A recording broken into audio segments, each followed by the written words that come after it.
Milton's grand style. Paragraph 1.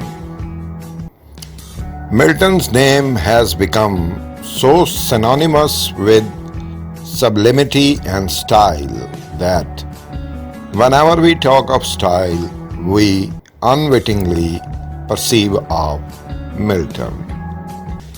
His famous epic, The Paradise Lost, is undoubtedly one of the greatest epics in the history of world literature, yet Milton's main reputation survives even today because of his grand style, which he employed very successfully in this long narrative poem. It was a quality which Milton achieved after a long and varied experience of versification. Paradise Lost, characterized as it is by a distinguished imagery and diction, deserves quite genuinely the epithet of sublime. Sublimity in style is rather hard to define, but its chief characteristics are sublimity of thought, embodied in sublimity of expression. The following are the chief characteristics which contribute to make Milton's style what it is. Para 2. The most important quality of Milton's style is that it is erudite and replete with scholarly references.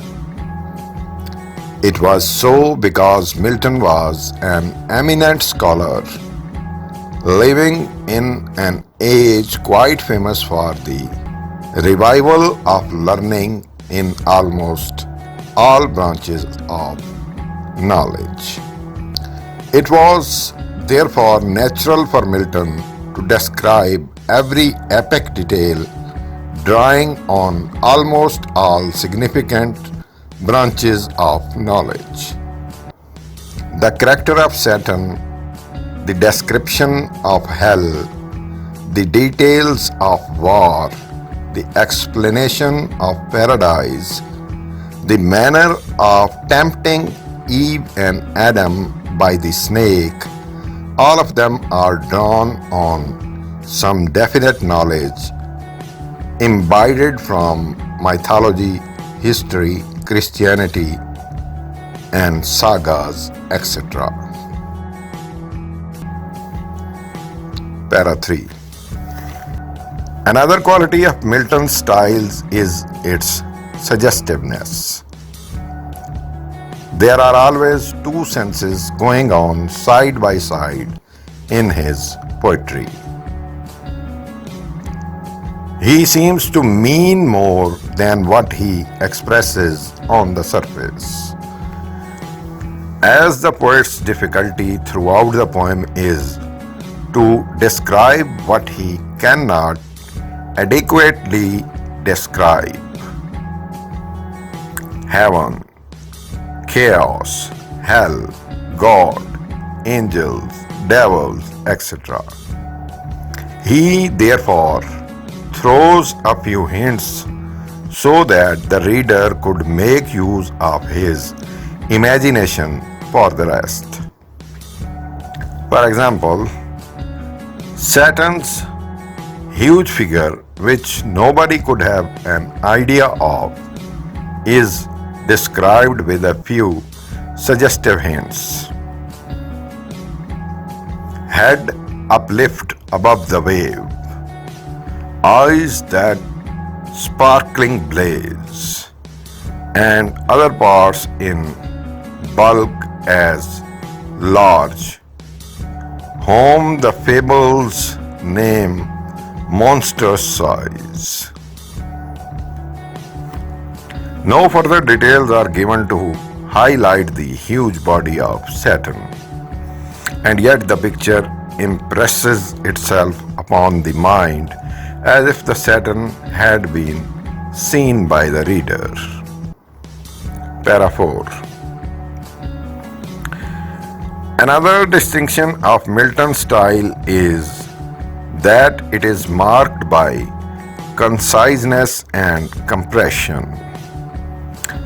Milton knows the art of packing maximum sense in minimum words and expressions.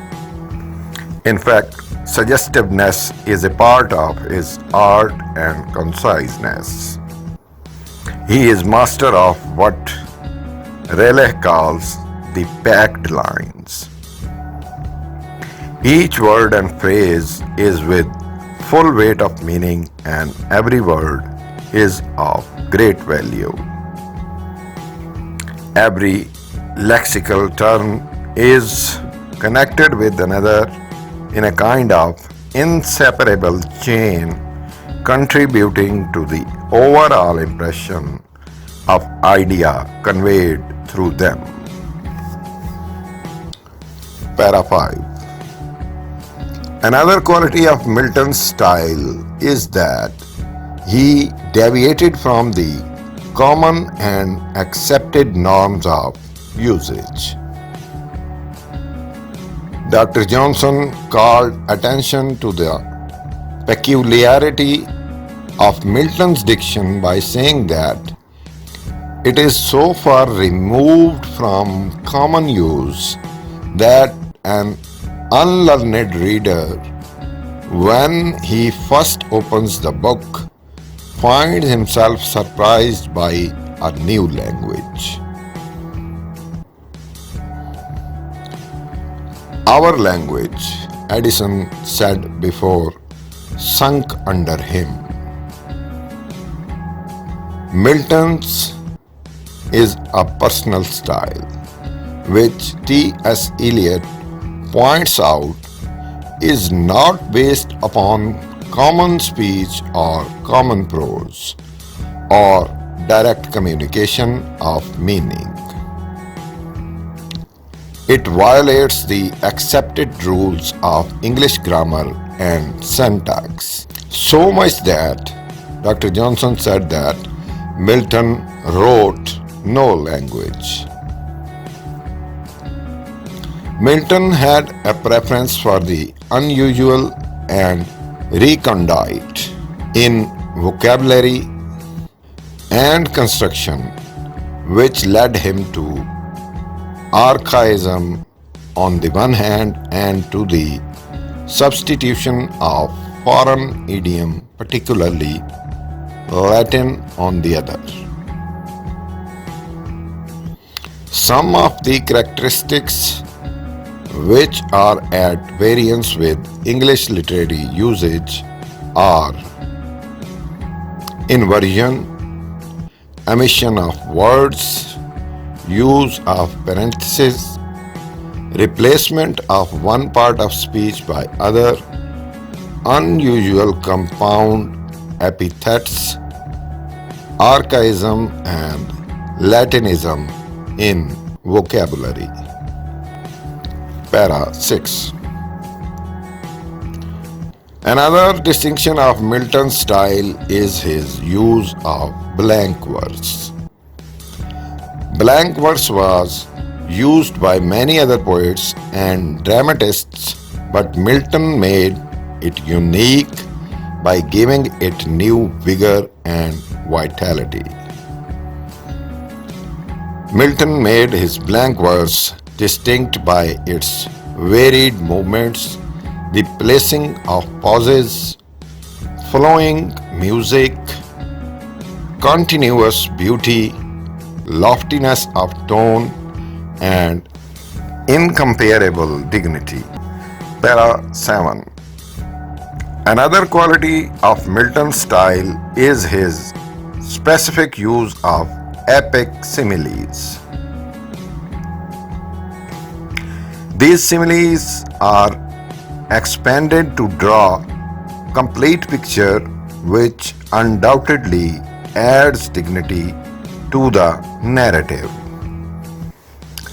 Milton's use of epic similes is not decorative but functional. They are live pictures of the actions, ideas, and sentiments. The first simile is the comparison of Saturn with Leviathan, which is extended to 7 lines. The effect of the impression is not only of Saturn's huge size, but also of the falseness of his appearance, deception, and also lack of caution on man's part when near danger. The comparison of Saturn's shield to the moon, as seen through Galileo's telescope, once again suggests the huge size not only of the weapon but also of the figure which holds it. Para 8. Last para. The above illustration clearly show that Milton's style was surely unique, which made it sublime and grand. Milton will always be remembered not only for his great epic but also for his grand style, which he employed very efficiently in his long narrative poem, The Paradise Lost. Thank you.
अगर आपने अभी तक हमारे channel को subscribe नहीं किया तो बराए मेहरबानी इसे सब्सक्राइब कर लीजिए और बेल आइकॉन भी प्रेस कर दीजिए ताकि हमारी नई आने वाली वीडियोस का आपको बर वक्त पता चल सके। शुक्रिया।